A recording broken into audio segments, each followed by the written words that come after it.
Hai sobat peternak dimanapun Anda berada. Nah kali ini pada siang hari ini tepatnya bersama aku Ica, kita udah ada di kandang puyuh petelur milik Bapak Agus Setiawan yang berada di Magelang, Jawa Tengah. Nah daripada kalian semakin penasaran, lebih baik kita langsung dengar penjelasan dari Bapak Agus Setiawan pemilik peternakan puyuh petelur ini. Yuk!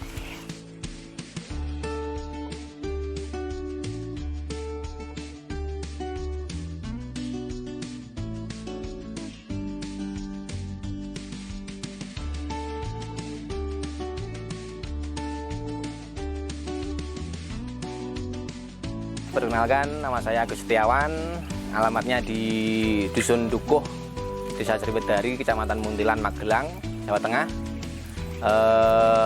Saya dulu pernah bekerja di Korea, jadi TKI.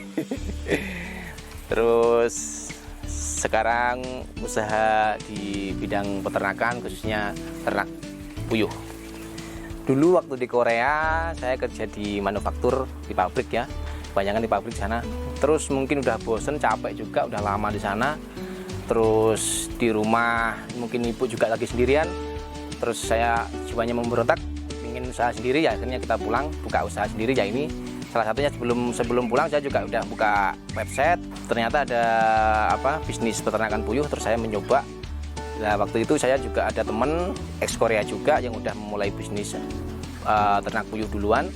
Saya main ke sana, saya lihat, terus tanya-tanya analisa bisnisnya seperti apa. Saya tertarik. Nah, waktu itu nilailah kok ada lahan kosong yang bisa buat saya ternak. Akhirnya saya ternak. Ya terus kok modalnya juga nggak begitu banyak. Terus balik modalnya juga cepat. Akhirnya saya terjun di puyuh ini sejak 2017 bulan Februari. Saya sama istri berdua aja. Untuk saat ini populasinya 15.000. Awal saya beternak, saya memulai dengan populasi 4.000. 2 bulan kemudian saya nambah lagi 4.000, jadi 8.000. Tapi seiring berjalannya waktu kok ternyata permintaan telur puyuh itu sangat tinggi sekali. Jadi saya akhirnya memutuskan untuk nambah populasi lagi sampai saat ini nyampe jadi 15.000. Bahkan mungkin ini ada wacana saya juga mau nambah lagi gitu. Tapi tempatnya nanti menyusul insya Allah. Kalau untuk telur saya perharinya 150 kilo. Untuk penjualan saya jual di luar. Kalau puyuh itu satu keuntungan lebih maksimal, telur juga harganya lebih stabil, sama modalnya nggak begitu banyak. Tipsnya sendiri, kita sistem kelolanya kohe atau kotoran hewannya tiap hari kita bersihkan. Jadi untuk mengurangi bau sama mungkin komplain dari warga, ya itu tadi kita setiap hari kita bersihkan kotorannya. Untuk pengelolaan limbah sendiri, awal mulanya saya memang ada kendala, bahkan dikomplain sama warga.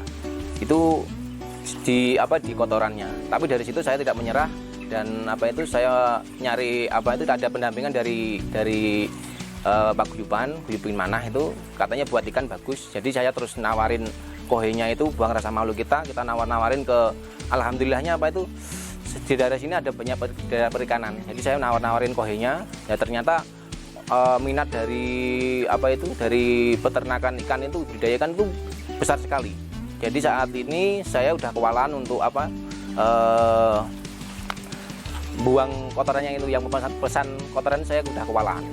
Itu iya banyak banget yang pesan. Itu yang ikan saya sudah saya stop, nggak saya kasih. Tapi yang saya fokuskan sekarang untuk cacing sutra, budidaya cacing sutra. Soalnya kenapa kalau saya fokuskan ke budaya cacing sutra? Kalau cacing sutra itu tidak mengenal waktu, baik itu musim hujan, musim kemarau, dia tetap ngambil terus. Tapi kalau perikanan biasanya kan pengaruhnya di kemarau, air sedikit, otomatis dia nggak ngambil kotorannya. Tapi kalau cacing sutra, dia tidak mengenal waktu, mau musim hujan, musim kemarau, hari raya itu tetap ngambil terus tiap hari.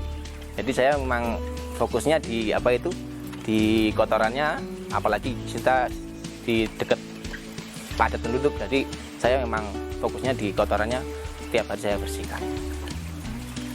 Oke, buat sahabat semua atau mungkin sedulur semua yang mungkin masih bingung untuk memulai bisnis baru, mungkin saya bisa menawarkan usaha di dunia perpuyuhan, khususnya untuk telur ini sangat menjanjikan sekali. Karena apa? Satu, mungkin harganya cenderung stabil dibandingkan dengan bisnis yang lain, termasuk unggas atau yang lain, itu termasuk telur puyuh itu sangat stabil sekali. Bahkan kalau pas puncak harga di musim perpekan atau mungkin hari raya, itu bahkan harganya sangat tinggi sekali. Itu bisa melebihi gaji bupati kalau nggak salah. Oke, untuk ternak puyuh sendiri, pengalaman saya pribadi, kendala utama memang di kotoran. Sebab apa? Kotoran puyuh itu lebih bau dari kotoran unggas-unggas yang lain, termasuk ayam. Bahkan saya pernah dikomplain dari warga sekitar itu gara-gara kotoran. Tapi ternyata kotoran puyuh itu banyak sekali manfaatnya, baik buat pertanian juga bisa, buat biogas juga bisa, buat budidaya cacing sutra, budidaya kutu air, terus perikanan, itu ternyata sangat banyak manfaatnya buat diolah kembali. Bahkan untuk saya sendiri pernah mencoba untuk untuk perikanan, itu mungkin hasilnya lebih tinggi dari telurnya sendiri. Soalnya kita kan ngirit di pakan, kita nggak beli pakan tapi bisa mengolah dari kohenya sendiri. Itu ternyata kok lebih menjanjikan. Buat teman-teman semua yang masih ada di luar negeri khususnya, jangan takut untuk mulai bisnis yang baru, tetap optimis karena pasar di Indonesia mungkin masih tinggi. Usaha di Indonesia juga masih tinggi, apalagi untuk dunia perpuyuhan sendiri itu masih peluang usahanya masih terbuka lebar. Jadi kalau misalkan teman-teman semua masih bingung, monggo, ini usaha puyuh ini sangat menjanjikan sekali. Kalau misalkan teman-teman udah pulang atau misalkan bingung, bisa kontak saya, nanti kita bisa berbagi pengalaman untuk ternak di dunia perpuyuhan. Terima kasih. Tipsnya, cintailah kerjaan Anda. Insya Allah rezeki akan datang menghampiri Anda.